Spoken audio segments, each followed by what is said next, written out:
सुप्रभात बच्चों, आज हम कक्षा एकादश और द्वादश के विद्यार्थियों के लिए दो नंबर का परीक्षा में बोर्ड परीक्षा में जो आता है वो है अनेकार्थी और श्रुति सम भिन्नार्थक शब्द। अनेकार्थी का तात्पर्य अनेक अर्थ देने वाला एक ही शब्द अनेक अर्थ देने में सक्षम वो अनेकार्थी कहलाता है। और दूसरा है श्रुति सम भिन्नार्थक शब्द। श्रुति माने सुनने में, सम माने समान, लेकिन उनके अर्थ भिन्न भिन्न हो, इसीलिए हम इनको कहते हैं श्रुति सम भिन्नार्थक शब्द। ये परीक्षा में दो नंबर के आते हैं। उस हिसाब से हम आपको यहाँ समझने बताने का प्रयास करेंगे। बच्चों, इन दोनों अनेकार्थी और श्रुति सम भिन्नार्थक इनको समझने से पहले हमें देखना होगा कि आखिर ये किसके भेद हैं। तो इसके लिए हमें शब्दों का वर्गीकरण देखना पड़ेगा और फिर हम देखेंगे कि शब्दों के वर्गीकरण में ये किस ग्रुप में, किस समूह में आते हैं, इनका कौन सा ग्रुप है। तो आइए सबसे पहले हम देखते हैं शब्दों का भेद। जानकारी के लिए, कॉम्पिटिटिव एग्जाम के लिए और जानने के लिए आपको शब्दों का ये वर्गीकरण जानना अति आवश्यक है। तो हम देखते हैं सबसे पहले शब्द भेद। शब्दों का चार आधार पर वर्गीकरण किया गया। नंबर 1 रचना के आधार पर, नंबर 2 अर्थ के आधार पर, नंबर 3 उद्गम के आधार पर और नंबर 4 प्रयोग के आधार पर। इन चार आधारों पर हम शब्दों का वर्गीकरण करके एक एक करके उनके बारे में जानेंगे। रचना के आधार पर शब्द के 3 भेद और वो तीनों हैं रूढ़, क्या है, रूढ़, यौगिक और योग रूढ़। अब इन तीनों के बारे में थोड़ा जान लीजिए। रूढ़ ऐसे शब्दों को कहते हैं जिनका विच्छेद कर देने पर उनका अर्थ नहीं निकलता, जैसे पुस्तक। इसको हम अलग अलग नहीं कर सकते सार्थक खंडों में। दूसरा है यौगिक। बच्चों यहीं पर और जान लो कि संधि केवल यौगिक शब्दों में ही होती है, रूढ़ में नहीं होती। यौगिक जो दो सार्थक शब्दों के योग से बनते हैं। तीसरा योग रूढ़, ऐसे शब्द जैसे यौगिक में आपका आ गया विद्यालय, पुस्तकालय, विद्यार्थी, विद्या प्रसार्थी, पुस्तक जोड़ालय, विद्या जोड़ालय, ये उसी का उदाहरण है। दोनों सार्थक खंड हैं, यौगिक शब्द हैं। अब आया योग रूढ़। योग रूढ़ ऐसे शब्द जो दो के मेल से बनते हैं और साथ साथ एक ही अर्थ देने में, एक ही अर्थ देने के लिए निश्चित होते हैं, जबकि वो एक से अधिक अर्थ देने में सक्षम होते हैं। फिर भी उदाहरण के रूप में योग रूढ़ में जैसे जलज, जल माने पानी में, जा माने जन्म लेने वाला, जल प्लस जा 2 खंड हो गया, यौगिक हो गया। पानी में जन्म लेने वाले घोंघा, शैवाल, घड़ियाल, मछली, केकड़ा, तमाम जीव जंतु हैं। लेकिन जलज कहने से हम सिर्फ कमल का बोध कराते हैं। अर्थात अनेक अर्थ देने में सक्षम होने के बाद जलज शब्द सिर्फ कमल का अर्थ देने के लिए निश्चय कर दिया गया। अब आइए हम देखते हैं अर्थ के आधार पर। एक अर्थी एक अर्थ देने वाले, यह पुस्तक, पुस्तक का मतलब किताब। अनेक अर्थी एक से अधिक अर्थ देने वाले, आपको यही पढ़ना है। अनेक अर्थी एक से अधिक अर्थ देने वाले, जैसे आपका शब्द है द्विज। द्वि माने 2 बार, जा माने जन्म लेने वाला, 2 बार जन्म लेने वाला। एक से अधिक अर्थ क्या होगा द्विज का? द्विज माने दांत, एक दूध के दांत, दूसरे ओरिजिनल दांत। द्विज माने पक्षी, एक बार अंडे के रूप में पैदा होता है, फिर अंडे से बच्चे के रूप में। द्विज माने चंद्रमा, एक ही महीने में 2 बार डूबता और निकलता है। और द्विज का अर्थ ब्राह्मण से भी दिया जाता है। तो एक अर्थ का अनेक अर्थ देने में सक्षम ऐसे शब्द अनेकार्थी होते हैं। समानार्थी जिसे हम पर्यायवाची कहते हैं, समान अर्थ देने वाले। जैसे कमल का पर्यायवाची जलज, नीरज, अंबुज, तोयज, तो वारिज उस तरह का अर्थ हो गया पर्यायवाची। विपरीतार्थी से विलोम भी कहते हैं। और उदाहरण के लिए दिन का रात, उतार का चढ़ाव, फिर माता का पिता, ये सुख का दुख, लाभ का हानि, ये विपरीतार्थी शब्द होते हैं। और अगला आपका जो पढ़ना है कोर्स में है श्रुति सम भिन्नार्थक शब्द सुनने में समान लगे और उनका अर्थ अलग अलग। इसके उदाहरण के रूप में आप ले सकते हैं, यहाँ एग्जाम्पल कुछ लिखे हैं। तो नियति, नियत, नियति मतलब भाग्य, नियत माने इरादा, स्वभाव। और इसी से मिलता एक और शब्द है नियत मतलब निश्चित। रमेश नियत समय पर विद्यालय जाता है। रमेश की नियत ठीक नहीं है, हमारी नियति में यही लिखा था।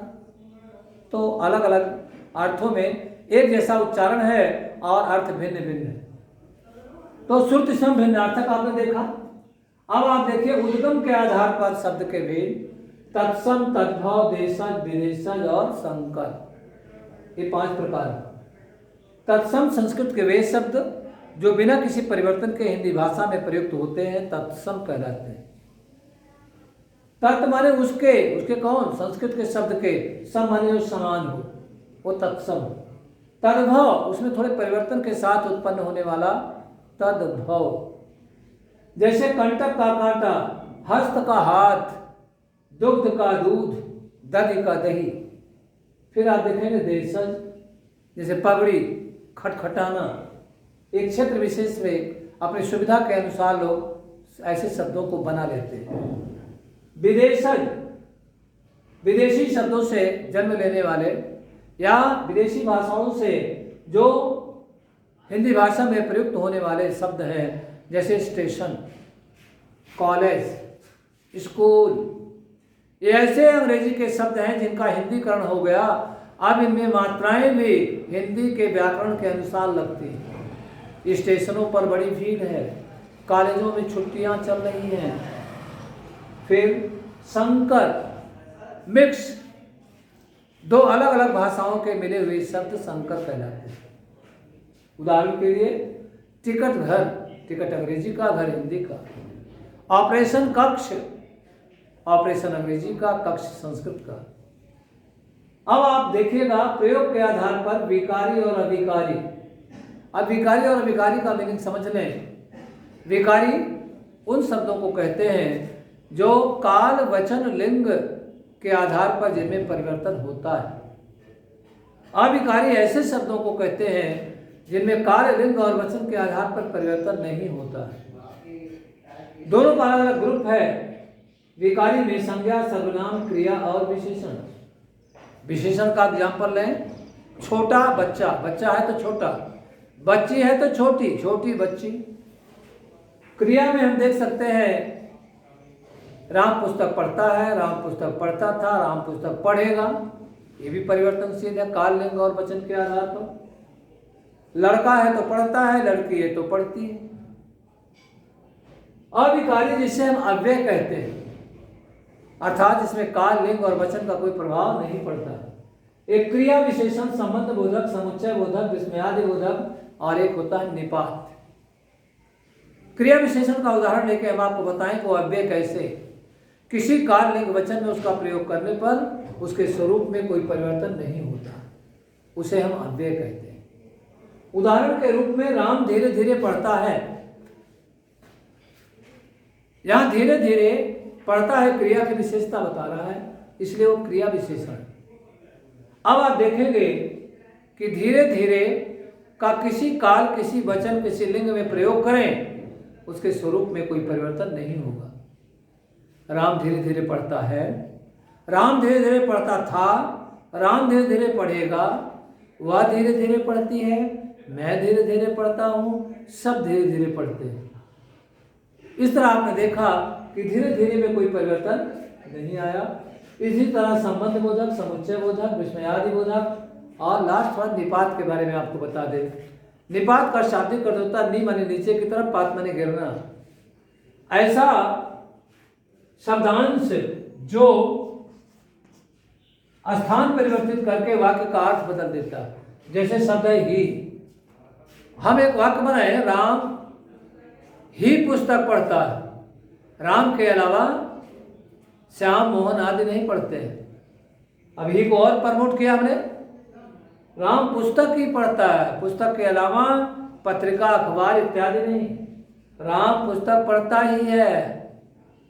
मतलब वह पुस्तक ही पढ़ रहा है, उसके अलावा और कुछ नहीं। पुस्तक सुनता नहीं, पुस्तक लिखता नहीं, बल्कि पढ़ता है।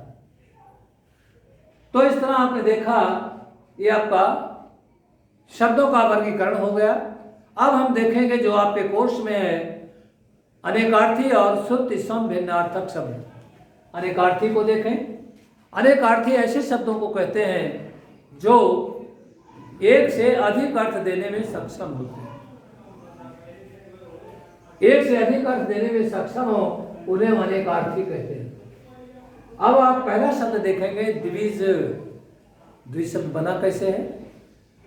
द्वि माने दो बार, जा माने जन्म लेने वाला, दो बार जन्म लेने वाला।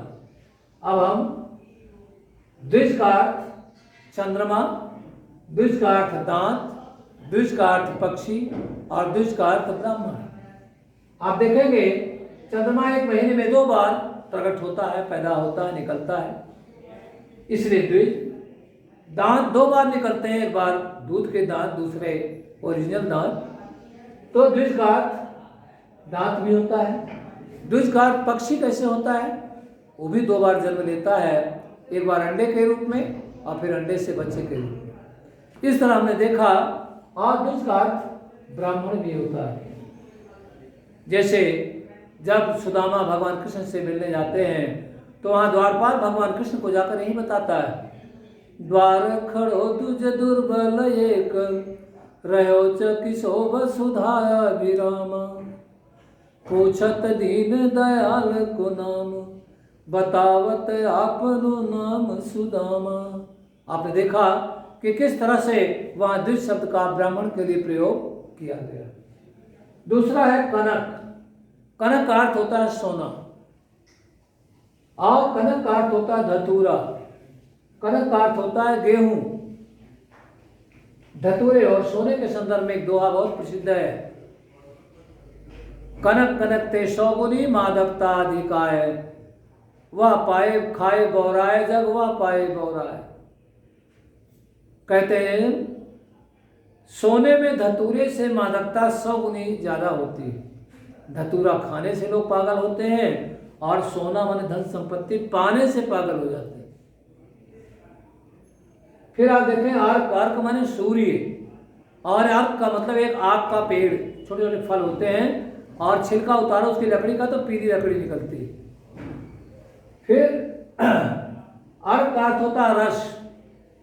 जैसे तुलसी के पत्ते का अर्क मैंने जूस, उसका रस निकाल के इस्तेमाल किया जाता है अलग अलग रोगों के इलाज के लिए। अगला आज।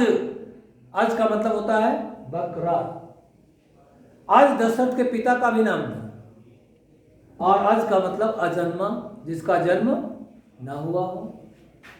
तो बच्चों आपने देखा कि किस तरह से एक ही शब्द अनेक अर्थ देने में सक्षम होता है। अब आइए देखते हैं श्रुति सम भिन्नार्थक शब्द। ये तो चंद एग्जाम्पल हमने आपको दिया, बाकी आप किताब से ज्यादा शब्दों का ये मनन चिंतन और अभ्यास अवश्य करेंगे। नियति। नियति माने भाग्य। नियत। नियत मतलब होता है इरादा, स्वभाव। अगला है इसी में एक और होता है नियत माने निश्चित। अंश। अंश माने हिस्सा, और अंश माने कंधा। सुनने में एक जैसे हैं लेकिन अर्थ भिन्न भिन्न है। दिन। दीन। दिन वासत दिन के लिए, और दीन में दीन दुखियों के लिए। अवलंब सहारा, अविलंब शीघ्र। फिर जगत का में हल करेंगे तो जगत का मतलब संसार, और तावे हल नहीं करेंगे तो जगत का मतलब कुएं का चबूतरा।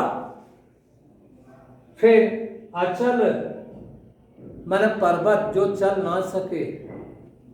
फिर अंचल, अंचल माने क्षेत्र, जैसे विंध्यांचल, मिथिलांचल माने विंध्य के आसपास का इलाका।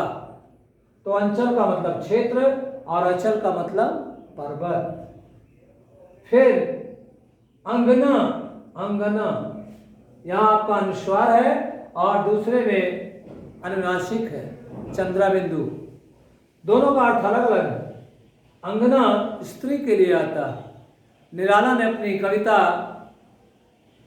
में लिखा है, बादल लाख कविता में, अंगना अंग से लिपटे भी आतंक अंक पर कांप रहे, धनी वज्र गर्जन से बादल त्रस्त नयन मुख ढांप रहे।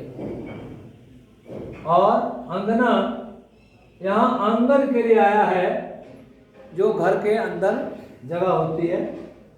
इंद्रा, इंद्रा इंद्राणी के लिए, अब देखिए इंद्रा इंद्राणी के लिए, और इंदिरा ये लक्ष्मी के लिए आता है।